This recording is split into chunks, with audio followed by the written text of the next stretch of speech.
Hello and welcome to Joy Newsroom with me. I am Emefa Akosia Adeti. We're coming to you from our studios here in Kokomlemle. We're live also on DSTV channel 421 and GoTV channel 125 and around the world on myjoyonline.com. Our headlines this hour.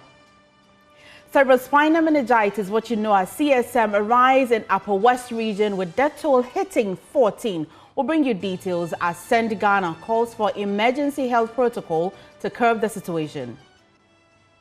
Also, Arise for Change for Economic Growth calls for immediate probe into 2020 and 2024 election killings.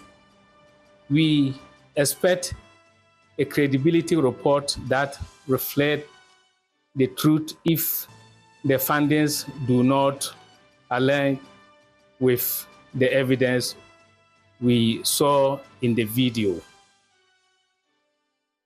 And a little later in the bulletin, we'll bring you a compelling story of resilience, hard work, and success against the odds. A special report on how some youth in Ashanti region are making a living from scrap metal collection. My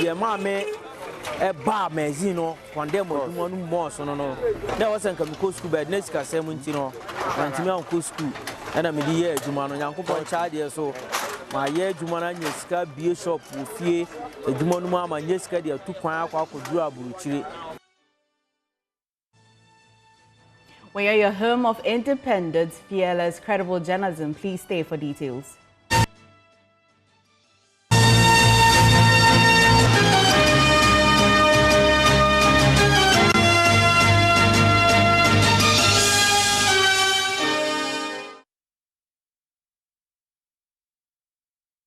Many thanks for choosing us. And this afternoon, health officials in the Upper West region are raising concerns as cases of cerebrospinal meningitis (CSM) continue to rise, with infection increasing from 42 to 60 and fatalities reaching 14. CSM is a severe infection of the brain and spinal cord membranes caused by bacteria, viruses, or fungi. It spreads through close contact and can lead to serious complications or death if not treated promptly. Health experts attribute the rise in death toll to misdiagnosis, delayed treatment, and the high cost of medical care, urging immediate curbs to curb the outbreak. Now let's get more updates from the Upper West regional correspondent Rafiq Salam. Rafiq, thank you for joining us. And so we know that CSM is quite on the rise across the country, not just even in the Upper West region. The Ashanti region is also recording some cases. But let's stay with the Upper West region. What has the health authorities been saying about the CSM outbreak? The health authorities in the Upper West region, according to them, have been caught flat-footed because they thought that this is a disease that normally occurs during the hot weather conditions. And then, CSM exists in the places where you have a long dry spell. In the Upper West region, the long dry spell starts around October and ends around March. And so their worry now is about the timing, because it just started and then they are recording cases of death, about 14 in 5 weeks. And so they are really deeply worried to the marrow about it. But at least they have some antidotes. So they are saying that, it's a 2 strains. One of them doesn't have a vaccine and the other has a vaccine. And so what they are now trying to say is that people should report early to the health facility so that they can tackle, they can deal with the disease.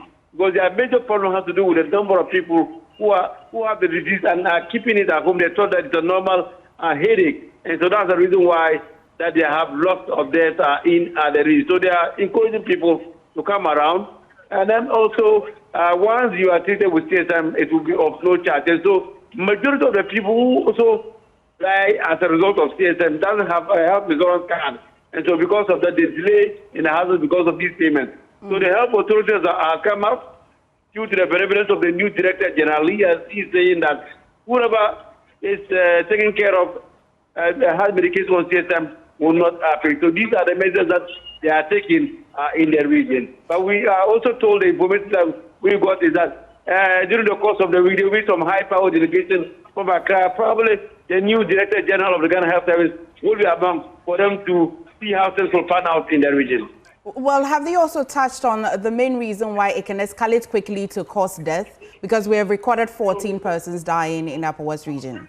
Yeah, they told us the reason why they are having the death is because of late reporting. You know, sometimes the disease started, some of them think it's a normal headache they are having, and so because of that, they delay in reporting to the health facilities. So that is the main reason why the health authorities have told us is a... Oh, I'm sorry, I lost Rafiq, but Rafiq will bring us more details in subsequent bulletins. But still on health issues now, policy advocacy group Send Ghana has raised alarm over the rising causes of cholera and meningitis across the country, urging the government to take swift action to contain the outbreaks. The organization is calling for immediate funding, stronger public health preparedness, and nationwide public education to prevent further loss of lives. Now, on your screen will be excerpts of statements released earlier. Now, let's bring that to you. Send Ghana has noted with deep concern the increasing spread of cholera across the country and rising concerns of meningitis in the northern region. We call on the government to take immediate decisive action to contain these outbreaks and prevent further loss of lives. It continues to say the cholera outbreak, which began in the western and central region in October, is steadily spreading to other areas, including eastern, Greater Accra, and northern regions. Meanwhile, meningitis cases are also rising in part of the northern Ghana, posing an additional threat to public health. The simultaneous outbreaks of these diseases demand urgent and coordinated actions to protect lives and prevent further escalation. It also goes on to say, as a matter of urgency, we strongly urge the Ghana Health Service to equip the health promotion units with the necessary resources to implement a comprehensive public education campaign on cholera and meningitis control. Also, in addition to responding to this outbreak, the government must take immediate action by making urgent budgetary allocation to contain the spread. Beyond this, Ghana must prioritize long-term preparedness and establish a dedicated and sustainable public health emergency fund to ensure a rapid and effective response to further effective response to future outbreaks at both national and district levels. Finally, in the meantime, we urge all Ghanaians to adhere to the health protocols and guidance provided by the Ghana Health Service to effectively manage both the cholera and meningitis outbreak. That is a statement that was released by Send Ghana on cholera and meningitis outbreak. Now, moving on, in a letter cited by JoyNews dated 7 February 2025, states that the Ghana Education Service has interdicted the headmaster of PIINA Secondary School, Mr. Adams Mahama Isakatu, following an incident involving food items allegedly found in his official vehicle. According to a directive from the Director General of GES, the interdiction is effective immediately and forms part of a full-scale investigation into the matter. The official was reported transporting the items from PIINA Senior High School to WA on Thursday, February 6, 2025. GES emphasizes that the interdiction is a procedural requirement and does not imply guilt. The outcome of the investigation will determine any further actions. In the meantime, the affected official has been directed to hand over school administration and all property to the Upper West Regional Director of Education and make themselves available to assist with investigations and also refrain from any action that could interfere with the process. GES urges the public to remain patient as investigations proceed. For any further clarification, individuals may contact the Regional Education Office during official working hours. Now, let's get more again from my colleague, Rafiq Salam. Rafiq, if you can hear me, give us updates as to this particular story. This particular story came from PIINA in the Lambusi district of the Upper West region, where the headmaster, Isaac Adams, popularly known as Okonko, was alleged to have stolen and was passing some, bags of rice from PIINA to work, and upon a tip-off from the police, he was arrested. And so the incident was reported to the police station in Nandom, and then later, subsequently, we are told that the case will be brought to work for them to do further investigation on the issue. But the letter that we have just cited from the Ghana Education Service indicates that he has been interdicted for now and is expected to hand over whatever school property or the man who will be in charge will be the regional director of the Upper West Ghana Education Service, the person of Mr. Razak Abdul Fura. And so many of the people in the Upper West region at least were not really surprised about the incident at PIINA, because these are allegations that have been going on against this particular headmaster regarding, season of school items, and also including, food stuff to other areas. And so the people really are not really surprised. And so many people in the region are not really surprised, but they're happy that this time around this practice has been nipped in the bud.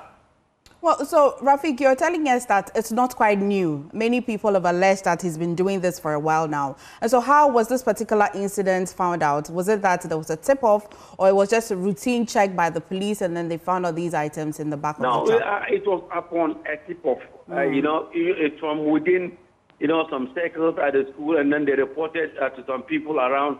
And so they made a report to the police, and then the police, they were quick, reacted to the situation, and he was arrested on the road, attempting to cut his goods to wherever that he was sending them to. But this particular headmaster, let me tell you that he's a former district chief executive of the West in the Kufu administration.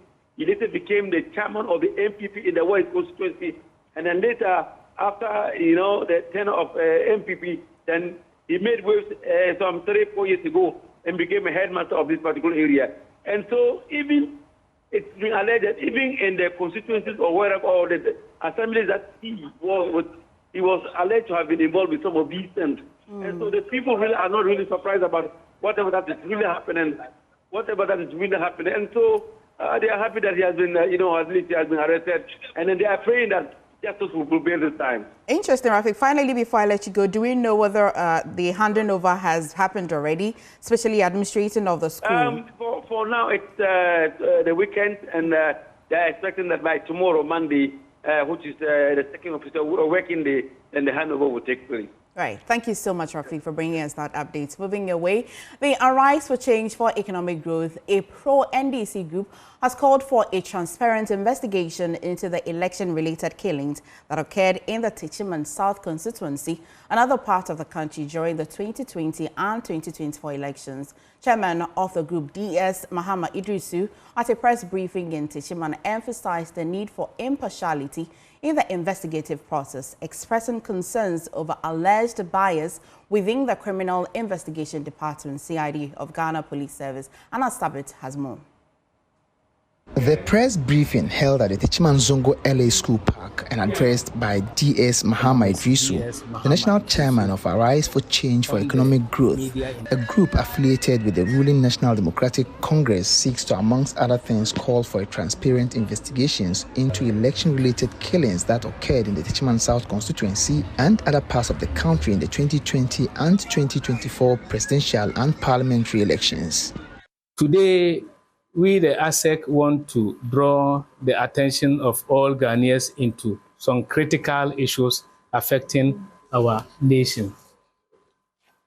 Investigation into election-related killings. ASEC acknowledges the directive given by the President John Dramani Mahama to the Inspector General of Police, IGP, to investigate the tragic killings that occur in Chichimai and other parts of the country during the 2020 and the 2024 election. The group revealed that despite a directive from President John Dramani Mahama to the Inspector General of Police, Dr. Akufo Dampare, to probe the tragic incidents, officers in charge of the investigations have since done little to help bring the perpetrators to book. The matter has been referred to the director of CID for further investigation by IGP. But it came to our notice that these officers are MPP sympathizers. So we are watching the outcome of the investigation report from those police officers. We are also calling on the authorities to ensure transparency and fairness in the investigation. Ghanaians are watching And we expect a credibility report that reflects the truth if the findings do not align with the evidence we saw in the video recorded. We will not accept the outcome of the matter. Justice must prevail. DS Idrisu Mahama further raised concerns over some corruption allegations leveled against the Nanado-led administration, urging the current government to take decisive action in retrieving misappropriated funds embezzled by officers of the past administration. Reporting for Joy News, Anas Sabit, Techima.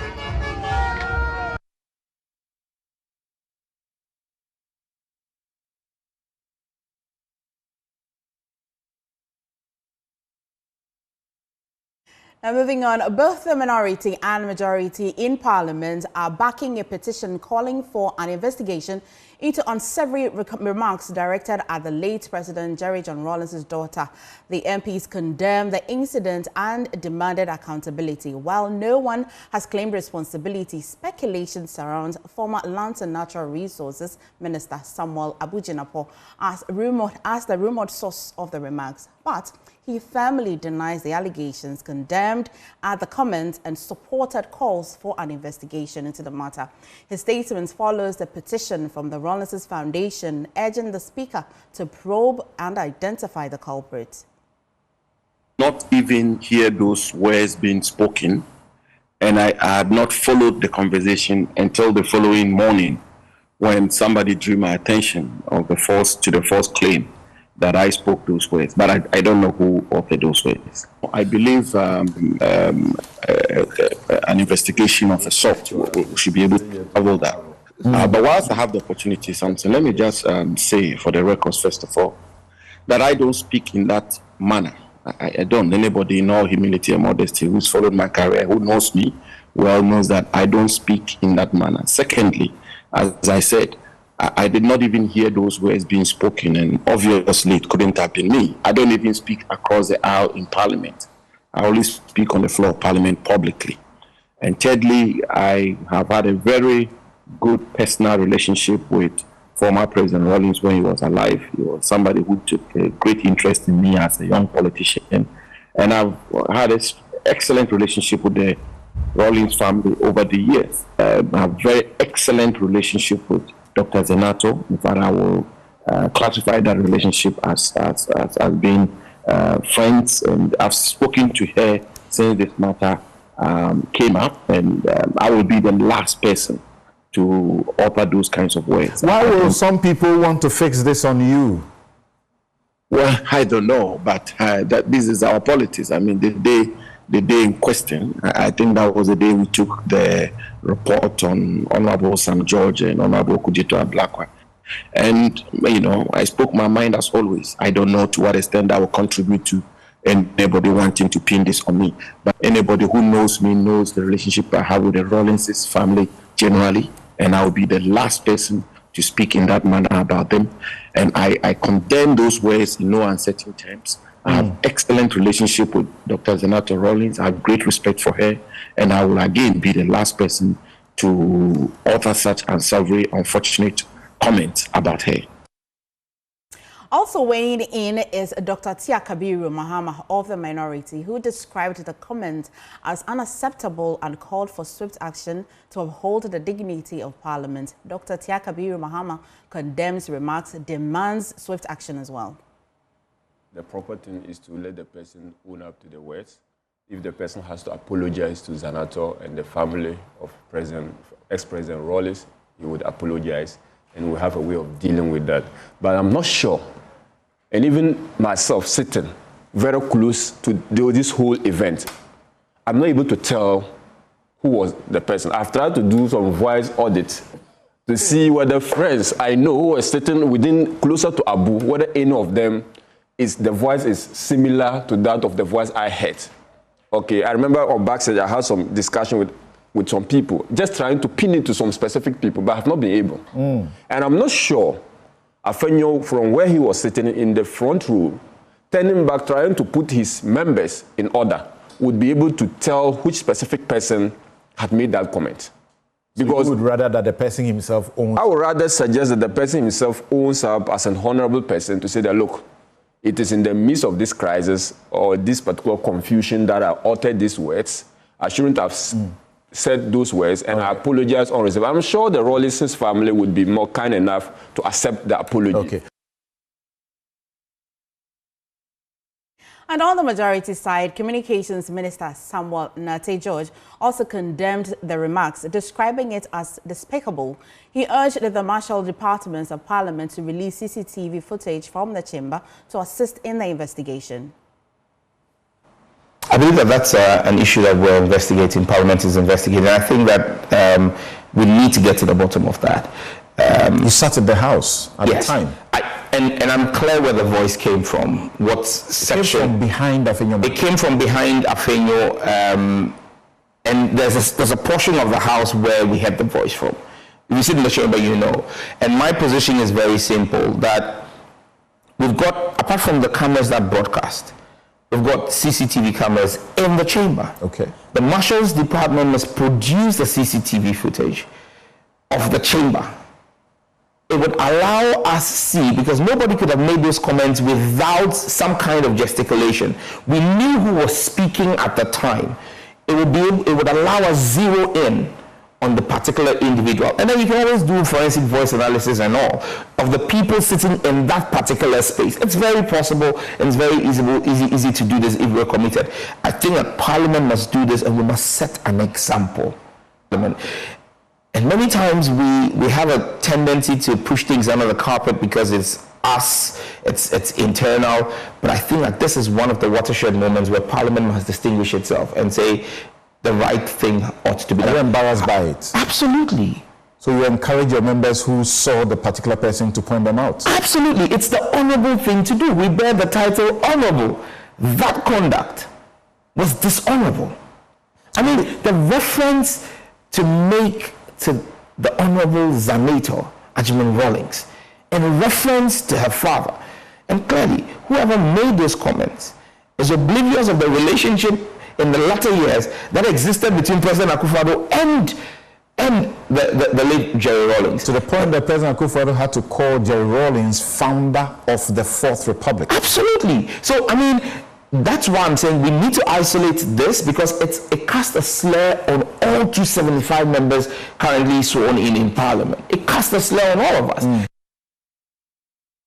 Away from that, the landlord of Foreign Affairs Minister, Finale Limited, has clarified the terms of his residential status agreement, confirming that Samuel Okudzeto-Ablakwa is indeed a tenant at his Airport Hills residence.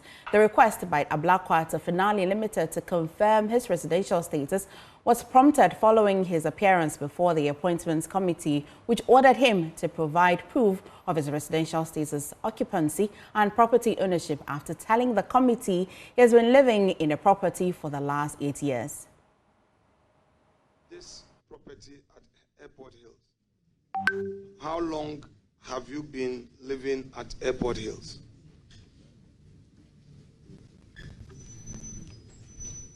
About 8 years. Is it your own property? Is it your own property? No, I am renting. I'm a tenant. Airport Hills is dollar rented zone. Are you aware? Honorable Member, can we have a clarification of dollar rented? Because in Ghana, we use cedi. So I don't understand a dollar rented property. Does it mean you pay the rent in dollars? I mean... Okay.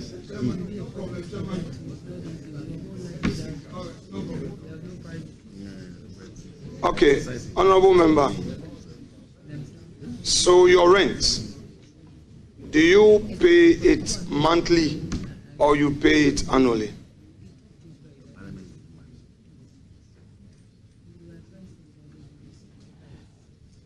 Well, it depends. And Chair, I don't know if you want me to share the tenancy agreement with you, even though I'll have to don't proceed. Seek the permission of my dear wife, because we do it together.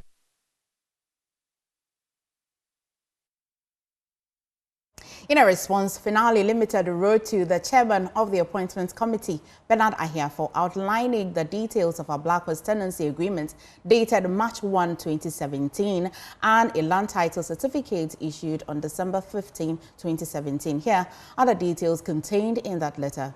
Details contained in that letter are as follows. It says, with the consent of the homeowner and the tenants in the above subject matter property, we conducted a thorough search of our files. Our research above shows 1. A land title certificate issued on the 15th of December and registered as GA 53985 Volume 2 Folio 1440 for a parcel of land measuring 0.29 acres, one plot, from Finale Limited to Hosni Al-Thebe. 2. A tenancy agreement dated the 1st of March 2017 between Hosni Al-Thebe and Samuel Okujutua Blakwa and Noella Seidu, for which we granted our consent on August 8, 2017. 3. A renewal agreement dated the 1st of March 2022. The tenancy is still subsistent and the requisite consent has been granted thereon. In addition to the letter, are attached copies of the land title certificate document, the consent certificate 2022 renewal, the tenancy undertaking signed in 2017 and 2022 respectively, and the leases acknowledgement 2017 and 2022. It concludes by saying that Airport Hills is an owner-occupied community with a very limited number of rentals subject to the consent of Finale Limited.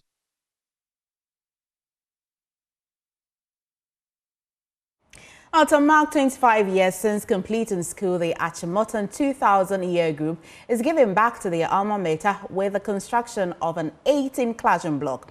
Now, over 50% complete, the project is on track for completion ahead of its November speech and prize giving day. Jennifer August reports. Chairperson of the Legacy Project, Michael Ballet Vanderboy, confirms that construction is progressing steadily, with the 18-unit classroom block expected to be completed and handed over in time for the speech and prize giving day in November. As in the tradition of Achimota School, when you're 25 years out of school, you have to give back to school by having a project. Expected to hand over by November of 2025. We started on the 6th of March last year, and at this stage we are almost about 40% done.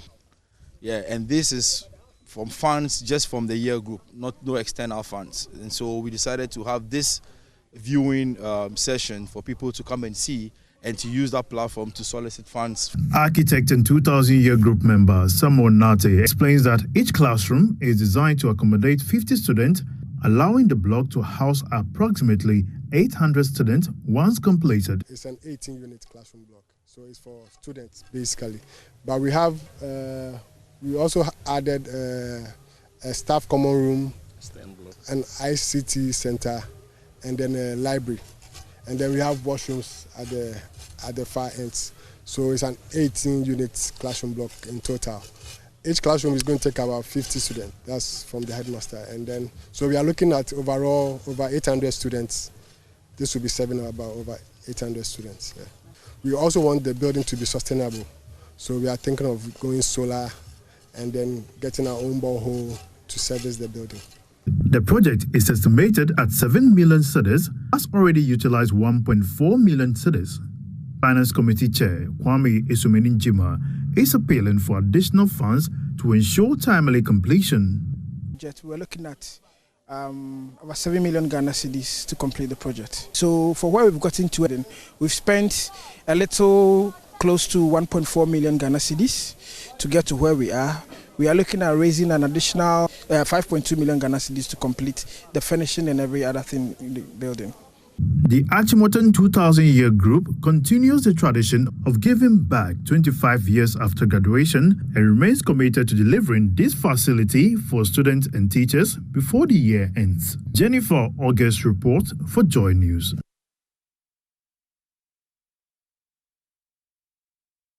Now to the story where a Ghanaian Islamic scholar in Saudi Arabia, Dr. Al-Hadil Abdullah Ismail, after becoming the second Ghanaian ever to have graduated with a PhD in Quran recitation at the Islamic University of Medina, is expected to make an impact with his new knowledge in spreading the teachings of the Holy Quran. His admonition Ghanaian students who usually fall out in the process due to its difficult nature to endeavor towards attending this feat due to its numerous religious, social and financial benefits. Anna Sabit has more in this report. Hifz, or memorization of the Quran, is a noble endeavor that every Muslim reveres. It is a journey that transforms a student into a guardian of divine words. Despite its numerous blessings, students of the Quran often face countless difficulties, including memorizing long passages in a foreign language, understanding the nuances of the text due to complex grammar and vocabulary, grappling with the depth of meaning and interpretation, amongst others. As a result, many foreign students who attempt studying the Quran through the Faculty of Quran in the Islamic University of Medina fall out in the process. However, for the second time ever, a Ghanaian has risen through the ranks to obtain a PhD in Quranic recitation at the College of Quranic Recitation in the Islamic University of Medina. My name is Al-Hadir Abdullah Ismail, born in Kumasi, and Alhamdulillah, I came here in Islamic University and I specialized in the Quranic intonation, which is the different styles of reading the Quran, what we call Qira'at. And I started my first degree. I graduated from the first degree to the second degree, and Alhamdulillah, today I graduated in the PhD, which is the third degree. Dr. Al-Hadir Abdullah Ismail, who has been studying in the university under a scholarship program since the year 2010, expressed gratitude to the Most High God for the guidance in the process. First of all, we give thanks to Allah subhanahu wa ta'ala, the Almighty, who bestowed His mercy on us to get ourselves in this position. Today being a day that I defend my thesis, I'm very excited. I'm overwhelmed about His bestowed on me, and I use the opportunity to give thanks to my parents, my teachers, and the colleagues who have been supporting me throughout this journey. Dr. Al-Hadir Abdullah, a native of Kumasi in the Ashanti region, shares some challenging moments encountered during the period, but was however quick to encourage Ghanaian students to endeavor towards attaining this feat due to its numerous benefits in shaping the life of the Muslim Ummah. Alhamdulillah, the Faculty of Quran is one of the faculties that most of the students don't want to join due to how it needs time, and also it has a lot of knowledge that you're supposed to memorize. Dr. Al-Hadir Ismail, after attaining this feat, is expected to make an impact with his new knowledge in spreading the teachings of the Quran to align with the standard practice across the various Ghanaian communities, with the hope that more Muslim students will follow suit. I will encourage my brothers to join this faculty, because we all know that we need the Quran in our lives, and the Quran directly links us to Allah subhanahu wa ta'ala. And looking at the limitation of those who graduated in the faculty, and we need much of students to join, I will use this opportunity to encourage our brothers to reach where we have reached today. And I'm wishing our brothers who are studying in the faculty will put much effort to learn hard, so that they will also go beyond what we have reached, inshallah. Anna Sabit, Joy News, from the Islamic University of Medina. Well, congratulations to him. You're watching Joy News with me, Mefa Kosiadati. We'll go for a quick breather. I'll be back shortly.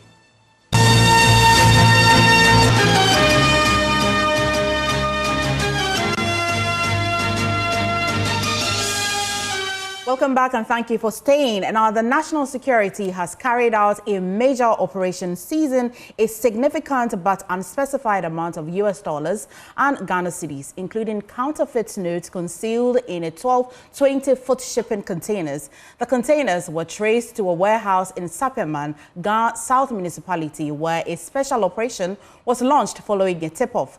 The hidden currency, primarily bundles of US dollars, was discovered inside wooden boxes filled with cement during the sting operation. Additional boxes opened in the warehouse revealed more cash concealed in compartments barricaded with plywood and sealed with charcoal.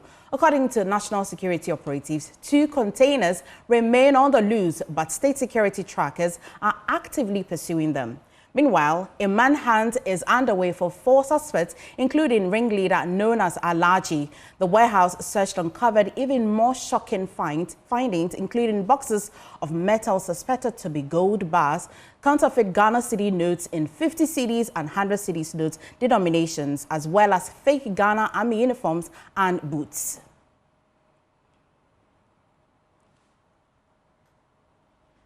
Well, away from that, with plastics now a very integral part of our daily lives, how will a strict ban feel for many users? That question is now a reality. The Environmental Protection Authority says it is preparing to begin the enforcement of a ban on plastic use, starting from the supermarkets and the airports. The EPA, under the new rules to be implemented soon, airline passengers will not be allowed to access the airport even if they hold water stored in plastic bottles.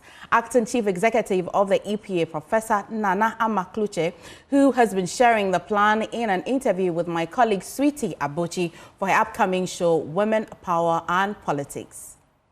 So it's a big threat, and we see the increments in the number of plastic waste in the country. There are a lot we can do. We can learn from other countries. We can learn from Rwanda. We can learn from Kenya. We can learn from other, even European countries, the use of plastics. Yeah. So thin films or polyethylene and those kind of plastics that are commonly used are no longer in use in some countries, which we can go by same. So we can go paper bags, and EPA is going to implement this. Okay. Very soon you will start seeing more paper bags. We'll do it small. We'll start small. We don't want any uproar in the country. And so we start small with the supermarkets. When we go to regulate them as EPA, we enforce them to use, or we force them to use paper bags instead of plastic bags. And we will find ways of doing that already. Okay. We can do, so in the former areas, like the airport, you can't get through Kotoka Airport with a plastic. No plastic bottle. That would be wonderful. Yes, no plastic bottle, no plastic bags. You can't go through the airport with plastic. This is implemented in Kigali Airport, I know for sure. So we can start small and then move it slowly into the informal sector. Starting that also means Ghana is warm, so you can't walk through the town without drinking water. So then you get to drink sachet water or bottled water you carry or buy on the streets, which means also that we have to provide drinking water at vantage points. So at the airport, for instance, we can put drinking waters there. You have your what's the name, flask or cup, you fetch to drink. You can also use your hand to fetch the water to drink, which is done in other countries.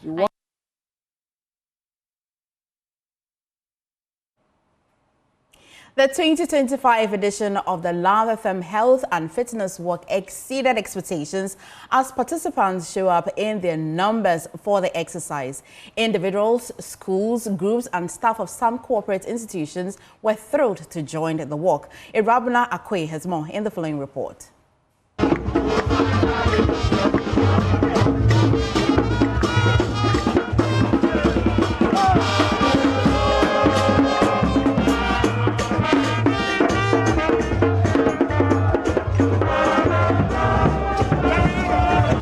It's the 2025 edition of the Love and Insura Health Walk. As you can see behind me, there are hundreds of people who have come out from their houses to participate begin the walk. We started from the Kumasi City Mall. We are now at Ahoju. We are going to pass through Kejetiadum all the way back to the City Mall.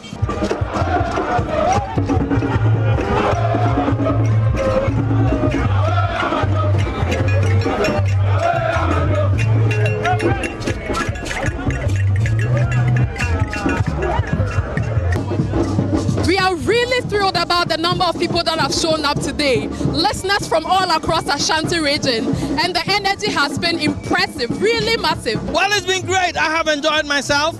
People are enjoying themselves. They are staying fit. They are walking. They are burning calories, and that is the way to go. Keeping fit is one of our life-saving rules. In fact, our life-saving rule starts with always be fit for work. And this is one of the things that we do to always be fit for work. It's part of, security services. It's part of us to walk, exercise, and be fit for emergencies. It keeps the mind healthy, all of us.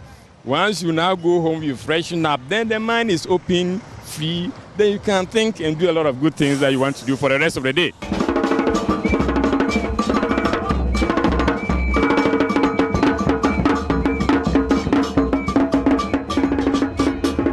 We are conscious of our health, and we believe in family. We want to encourage healthy living, more people to stay healthy. And so we thought it wise that let's come together every quarter and move forward and be able to get people very active and all that. So far, so good. Aside the exercise, you meet other friends, you form business alliances and the rest. So the person has missed, and I'll encourage people to join the subsequent ones. And I just said, in short, for the Yakai Omohona, Omoni to an amount say. Ebi si sada de mi hu radio station na TV station bi a oya head work afraid by na de mo afraid nti many ajepa. I'm really very happy to be a part of the work, and once again I commend multimedia for being a pace setter almost in everything, and this is one. I commend management and staff for this.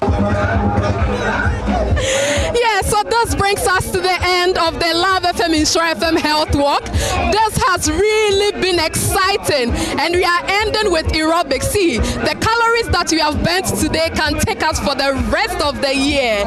My name is Arabna Queen.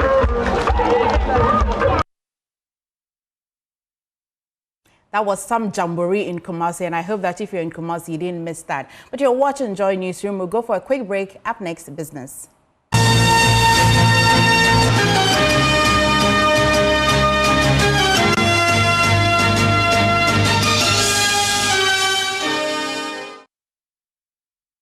Welcome back, and thank you for staying. Time now for business. It is a story of resilience and hard work for some Ghanaians in the Ashanti region whose educational pursuits were cut short due to various reasons. But today, they are making a decent livelihood from picking scrap metals to sell for recycling. JoyNews Mahmoud Mohammed Nuruddin has been monitoring the activities of these Ghanaians and reports that it's lucrative despite the dangers.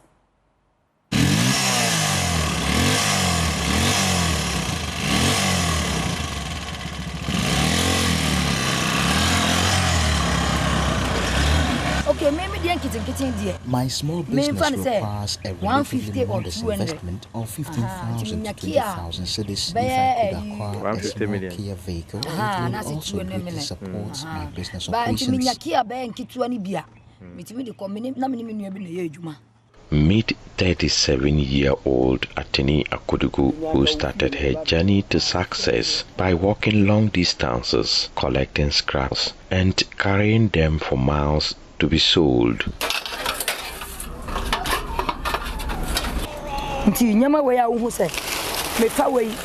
I collect used vehicle tire materials, purchase them and transport them to a remote area under the cover of night. I burn the tires to extract the valuable copper wiring within. The next morning I retrieve the copper wire. It was a hard beginning, but Ateni was determined to turn her dream into reality. I've come a long way from sleeping on the streets. Now my mother beams with pride whenever she sees me. She even jokes that if I were a man, I would have achieved even more. But I want to assure women everywhere that they too can accomplish great things, just like I have.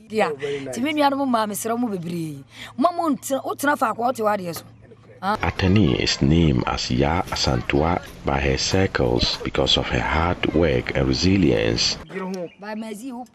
In fact, I've become so renowned in magazines that people refer to me as Ya Asantewaa, a testament to my strength and resilience. Today, her hard work has built the family a 3-bedroom house.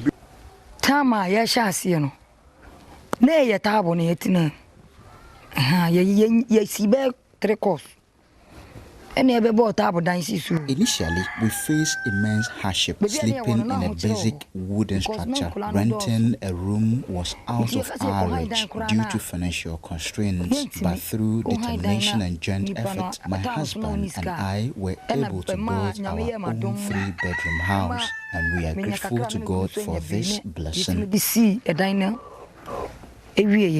Her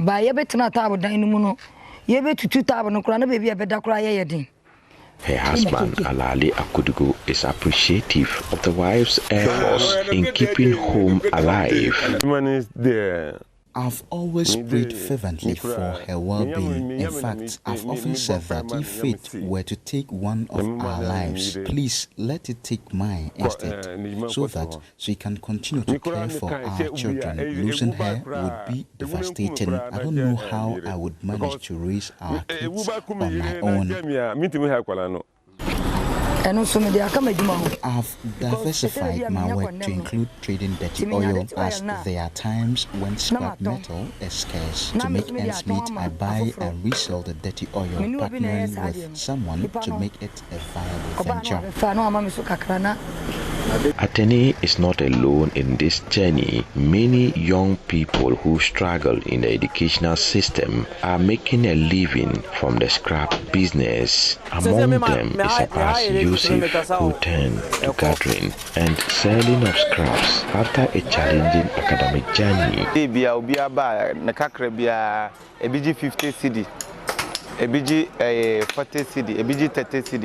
We have a varied payroll, with some workers earning 50 or 40 cedis per day, while others receive 100, 150 or even 200 cedis on a daily basis. Our labor cost can total up to 7,000 cedis.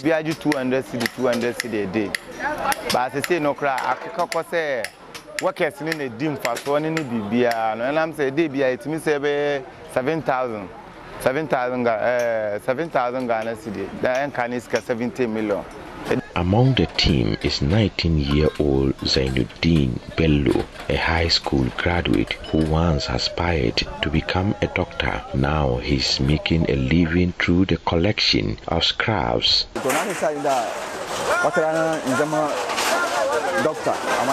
Initially, my dream was to become a doctor, but unfortunately that didn't work out, so I decided to explore this line of work instead. Thankfully, it's been a good fit for me. We have a sizable team of about 70 workers here, and everyone's needs are well taken care of.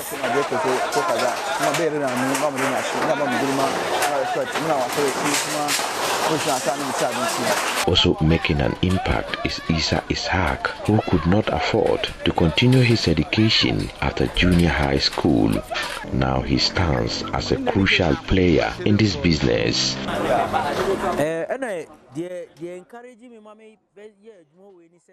That'll be all for today on Joy Newsroom with me, MFA Akosia Adeti. For more news, though, do log on to myjoyonline.com. Many thanks for choosing us. The law is up next.